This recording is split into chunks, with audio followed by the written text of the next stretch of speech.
Talvez você já tenha visto essa imagem na internet, meio sem contexto, como que eles fizeram um Frankenstein de justiceiro, basicamente fazendo aquele trocadilho, né, de Frank Castle com Frankenstein. Mas, na verdade, sim, eu digo que essa obra não é um universo alternativo, é uma história canônica, e hoje eu vou te contar justamente como que começou essa história e justamente toda a narrativa, a aventura que ele faz estando nessa forma. E é claro que não é só visual, aí tá aí super força, super resistência, e ele tem umas lutas muito maneiras, estilo Deadpool, assim, que ele não importa o quanto você perfura ele, seja com espada, seja com balas, ele tanca tudo e tá muito mais brutal do que nunca, com a mentalidade de um justiceiro que a gente já sabe como é que é, com aquelas lutas bastante criativas. E a história começa não do ponto de vista dele, mas sim de um capanga que tava passando por uns becos e ele vê ao alto o justiceiro enfrentando basicamente um Wolverine, se você dá zoom, mas tendo o contexto de que essa obra foi lançada na época dos Vingadores Sombrios, então a gente tem uma noção de que esse Wolverine, na verdade, é o Daken, o filho do Wolverine, que fez parte daqueles Vingadores Sombrios do Norman Osborn na época que ele era diretor da SHIELD, mas isso é história para outro vídeo. É só que a questão é simples que essa luta fez com que o Frank Castle ficasse absolutamente despedaçado.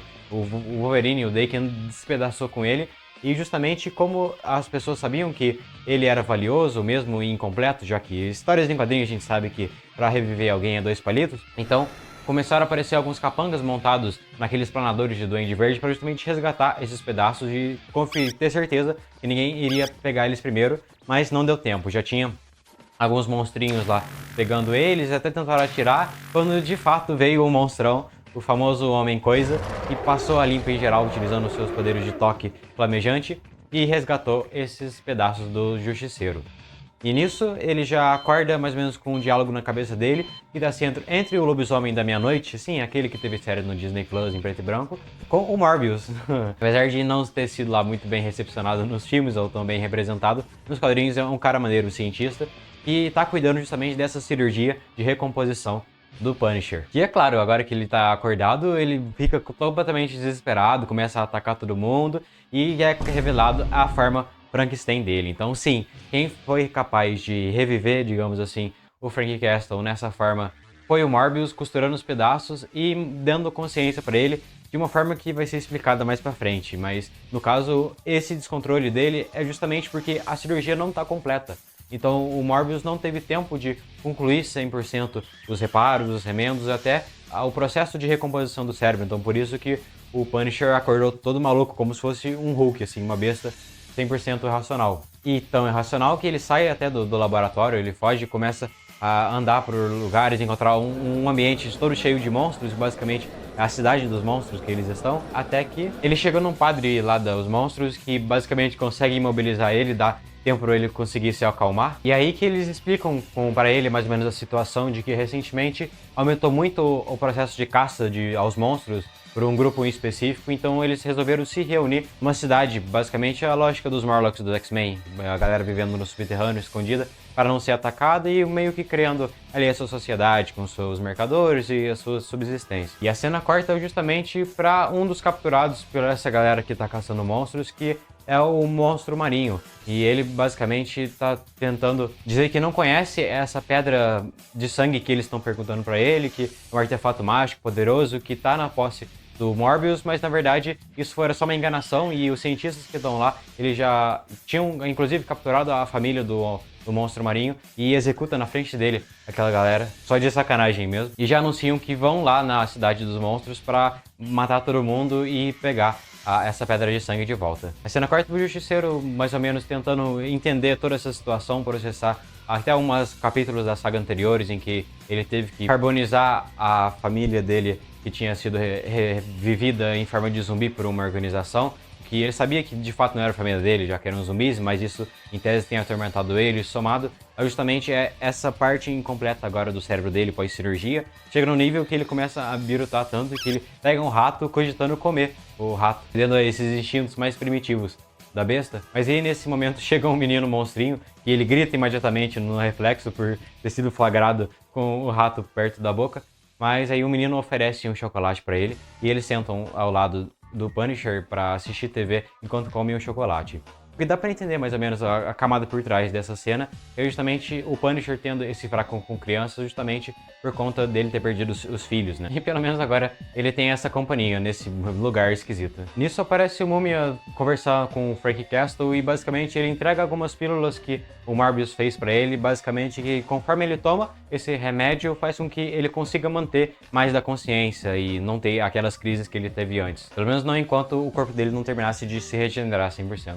E o que eles aproveitam para dar esse tour pela Cidade dos Monstros e explicar mais ou menos a situação, já que eles estão tentando convencer o Punisher a ser parte deles e ele não tá nem aí pra isso. Por ele sai ali na hora e volta pra vida dele de caçar os bandidos. Que é o momento mais filosófico dessa HQ, porque ele basicamente comenta como que os seres humanos têm esse padrão de caçar tudo que é diferente deles, e até os mutantes sofreram isso, ou especialmente os que tinham uma aparência deformada, e que agora, pelo menos, eles conseguem viver em harmonia, isolados daquela sociedade, porque eles não estão dispostos a coexistir, às vezes achar uma solução para os que precisam, até de normalizar culturalmente a existência dos monstros bons. Mas a cena corta e mostra o Morbius justamente utilizando essa pedra de sangue dentro de um lugar fechado, em que basicamente ela está permitindo com que ele sobreviva sem ter que tomar sangue. Por mais que seja um vampiro e tenha essa necessidade constante, o poder da pedra é tão grande que consegue conter isso para ele, e justamente ele utilizou ela para reviver, digamos assim, o Justiceiro. Então ela realmente tem atributos muito fortes que até o padre tá conversando com ele e fala que é muito perigoso estar dentro ali do refúgio dos monstros, porque isso pode atrair gente indesejada, que até pode corromper o Morbius, justamente, entrar na mente dele e causar esse poder sobrecarregado, fazer ele começar a cometer o mal, por exemplo, e que até sugeriu que isso deveria ser entregue por Quarteto Fantástico, mas o Morbius insiste que é importante, que o poder dela pode ser utilizado pro lado deles.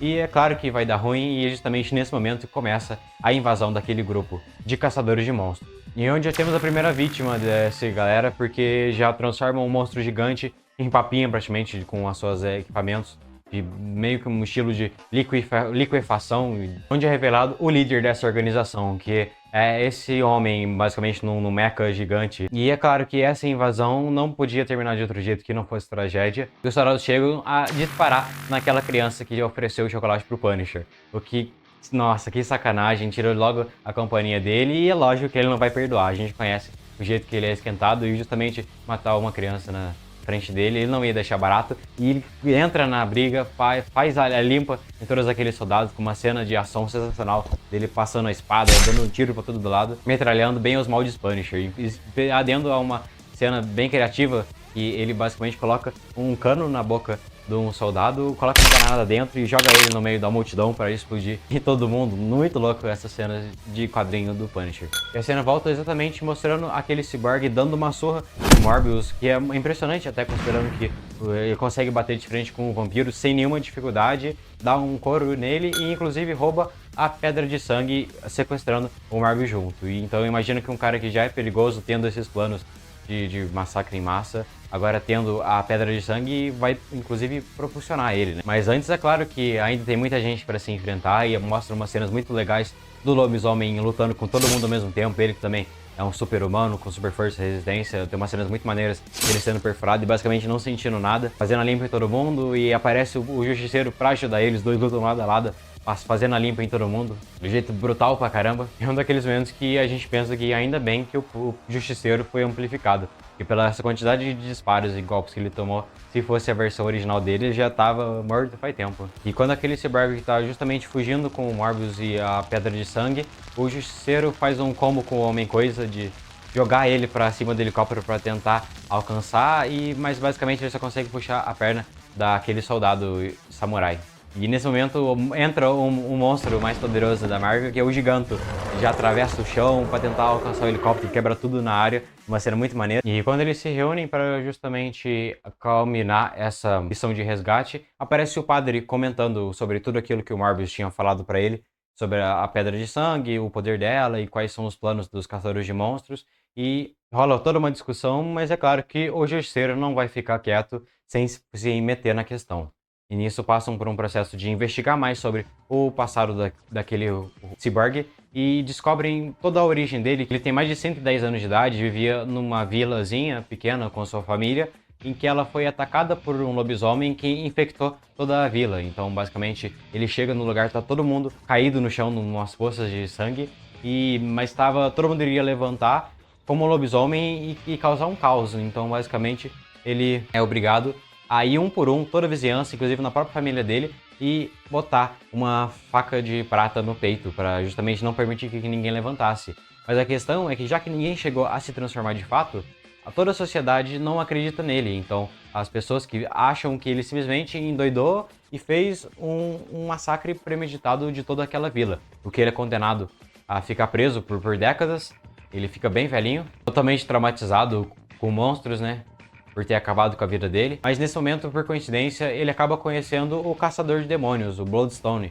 E eles se tornam parceiros após ele contar a própria origem para o Caçador de Monstros, e meio que eles começam a justamente se ajudar. Esse homem sendo um cientista do grupo, criando artefatos, armas diferentes e utilizando-se de um laboratório para auxiliar o Caçador de Monstros. E eles vão tendo várias aventuras juntos. E sim, quem conhece, esse é o Ulysses Bloodstone, pai da Elsa Bloodstone, que acabou hoje em dia mais popular que o pai por conta da aparição de tanto do jogo do Marvel Snap, mas no caso, uma estratégia que eles estavam tendo justamente para desocupar, digamos, com esses monstros que tinham sido eliminados, é basicamente abrindo um portal pro limbo e jogando tudo para lá, depositando, basicamente jogando o lixo deles pelo portal, e deixava tudo mais eficiente. O Ulysses Bloodstone e o Hellsguard estavam prestes a testar um novo equipamento novo, que basicamente era esse mecha que a gente vê no futuro o Hellsguard usando, mas o Drácula fica sabendo desse aprimoramento que eles estão tendo por conta do cientista, e ele não fica nada satisfeito, né? E ele já vai lá pessoalmente acabar com a farra. E nisso, o Hellsguard entra no seu mecha para defender o Ulysses Bloodstone, mas o Drácula acaba com ele sem nenhuma dificuldade, e arrancando um cabo vital que justamente infecta o rosto do cientista e faz com que ele fique com aquela aparência deformada, meio caveira. E só de sacanagem, o Drácula empurra ele para justamente dentro daquele portal onde ele depositava todos os monstros eliminados. E ele, vivo dentro do seu mecha corrompido, ele fica preso no limbo por 70 anos. O que é lógico que ele enlouquece completamente, e o ódio que ele já tinha por monstros por conta da perda da família deles se multiplica ainda mais agora por conta do Drácula. Não sendo mais específico sobre lobisomens, agora sobre todo tipo de qualquer monstro, que acabou com a vida dele 2 vezes, seja a vida de civil e eventualmente a vida de caçador de monstros. Mas aí, descoberto por uma milícia, digamos assim, um grupo de japoneses, eles estavam procurando uma solução contra kaijus, né, os monstros gigantes de saírem do mar. Eles fazendo essas pesquisas de como lidar com monstros, eles acham justamente toda aquela papelada científica do Hellsguard, lá de 100 anos atrás. Encontram inclusive o castelo onde ele morava junto com o Ulysses Bloodstone, e basicamente utilizam aquele portal para reabrir e trazer ele novamente, que estava por todos esses anos vagando. E é claro que eles idolatram ele como um deus, agora ficam basicamente nessa seita que ele criou ao redor da figura dele, e todos se utilizam de seus treinamentos militares e ninjas, basicamente misturados com o samurai, para se tornar uma organização caçadora de monstros nos tempos modernos. É por isso que aumentou, como foi mencionado no começo da história, toda aquela caça recente. E que um dos objetivos justamente do Hellsguard era conseguir a Pedra de Sangue para aprimorar as suas capacidades e ser muito mais efetivo nessa caça dos monstros. E nisso, no horário que todo mundo vai dormir, o Punisher aproveita para ir sozinho, montado num dragão, atrás de onde é o esconderijo do Hellsguard, agora que eles descobriram que as bases das operações justamente naquele castelo onde o Ulysses Bloodstone vivia. E ele vai direto para lá, onde mostra o Morbius já sendo interrogado para descobrir mais informações sobre a Pedra de Sangue. E é avisado que essa pedra tem um poder de corromper a pessoa, basicamente botar ela numa insanidade por poder. E é claro que o Hellsguard não dá a mínima e ele absorve a Pedra de Sangue dentro do núcleo do seu mecha. E nesse momento o Punisher chega fuzilando todo mundo com o de cima do seu dragão, que cospe fogo numa cena sensacional de invasão do castelo, ele contra todo mundo. Mas aí que o Hellsguard, ele dá um disparo lá de cima que aparentemente erra, considerando que o Punisher conseguiu se esquivar, mas na verdade atinge o solo, onde tinha uma quantidade enorme de pessoas enterradas. E com o poder da pedra, ele consegue transformar toda aquela galera em zumbis que saem debaixo da terra e viram um exército até, alguns utilizando o uniforme da Alemanha da Segunda Guerra Mundial. Todo mundo começa a atacar o Punisher ao mesmo tempo, ele tentando se desvencilhar. E como lógico, são zumbis, eles saem de controle e começam a invadir o próprio castelo e a começar a atacar os próprios ninjas, caçadores de monstros. E é claro que o Justiceiro vai utilizar a próprio favor e fecha a porta para todos aqueles ninjas serem comidos pelos zumbis, enquanto ele invade o castelo. Nisso ele resgata aquele monstro marinho junto com o Morbius, que os dois estavam capturados, mas é lógico que o Hellsguard não ia deixar e já dá uma surra sem dificuldade no Punisher, agora que ele tá aprimorado com a Pedra de Sangue. Mas nisso o monstro marinho aproveita a oportunidade que ele não está sendo focado para dar o seu máximo como uma forma de vingança à sua família que tinha sido executada, e ele parte para a luta ao lado do Justiceiro, que também não resulta em muita coisa. E o último pedido dele é que o Justiceiro vingue a execução de sua família, o que já dá um paralelo automático, né, da própria origem do Punisher, como ele virou um vigilante, e é lógico que ele fica insano, mais motivado ainda, e ele é executado numa pancada bem dada. Mas antes de finalizar com tudo, o Hellsguard, que não é bobo, ele pega aquele potinho de remédio do Punisher e joga no limbo, para justamente ele entrar nesse colapso mental e não ter raciocínio suficiente para enfrentar com todas as suas capacidades, mas que pelo menos dá uma brecha para que o Justiceiro amarre uma corrente no Hellsguard e essa corrente puxa o Hellsguard para dentro do limbo. Os dois caem lá, o que é basicamente uma ida sem volta, né, para os dois. Tendo aquele ambiente todo cheio de lava, cheio de precipícios, basicamente uma batalha sensacional garantida só nesse cenário, com esses dois monstros. Até alguns soldados ninjas chegam a tentar entrar no limbo também para ajudar, mas o Morbius não deixa, ele também agora consegue absorver o sangue dessa galera toda e pelo menos dá um reforço do lado da Terra para o Justiceiro, que tá tomando uma surra colossal. Ele começa a perder as suas partes robóticas, cada golpe vai sendo pesado o suficiente para ir arrancando um pedaço do Punisher. Ele tenta até utilizar o cenário para conseguir alguma vantagem, alguns destroços saem caindo, mas ainda assim ele só apanha pra caramba, embora consiga dar um revide ou outro.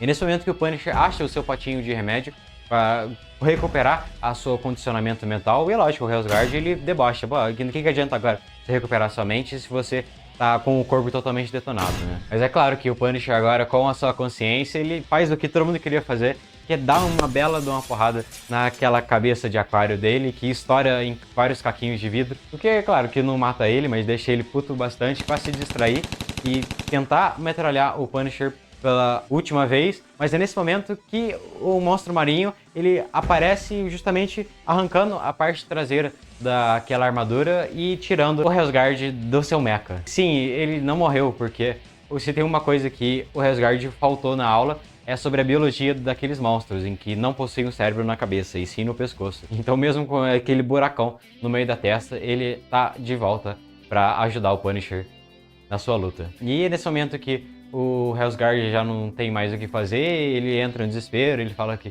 tudo foi por conta da família dele, que ele criou esse ódio contra os monstros, que ele só queria ajudar a salvar a humanidade, né, de ter o destino parecido com o que ele teve. E no fim das contas isso acaba repercutindo com a própria história dos dois, né, que tem como sua motivação base a perda dos familiares, esposa e filho especificamente, né, no caso dos três. E é nesse momento que o Punisher não executa ele, larga ele no limbo lá pra continuar pensando nos seus pecados, né, ficar vagando de novo com os restantes do tempo que resta, já que ele tá bem velhinho, né, com esses mais de 100 anos, apesar do tempo que ele passou infectado pelo ácido lá do Drácula, ou até o tempo passar diferente no limbo permitiu que ele vivesse mais do que uma pessoa normal, mas eu acredito que ele não tenha lá muito tempo de vida. E é assim que finaliza o volume. Aí você me pergunta, mas e cadê a conclusão daquele parada lá do Wolverine? E como que fica o Morbius agora? A Pedra de Sangue se foi mesmo? O Punisher vai viver como o Frankenstein para sempre? Não, porque a gente sabe que é uma história canônica e eventualmente foram sendo lançadas outras histórias com ele voltando ao normal. E a resposta é que eu simplesmente não sei onde que tá o restante dessa saga, porque se você ler apenas pela revista do Punisher, ela acaba nesse volume, mas é claro que ele provavelmente deve ter uma participação na saga de outro herói que conclui essa parada do Frankenstein Punisher. E se vocês quiserem, eu posso trazer aqui sim, eu posso fazer uma pesquisa e investigar mais a fundo e fazer um vídeo simplesmente como ele deixou de ser Frankenstein numa parte 2, se vocês derem um like, né? Que é a forma de eu devo saber que vocês estão curtindo essas histórias meio narradas. E se você gosta de quadrinhos assim como de games e animes, eu convido a se inscrever aqui no canal, porque eu faço vídeos sobre esses 3 nichos num lugar só. Beleza? Falou e fui.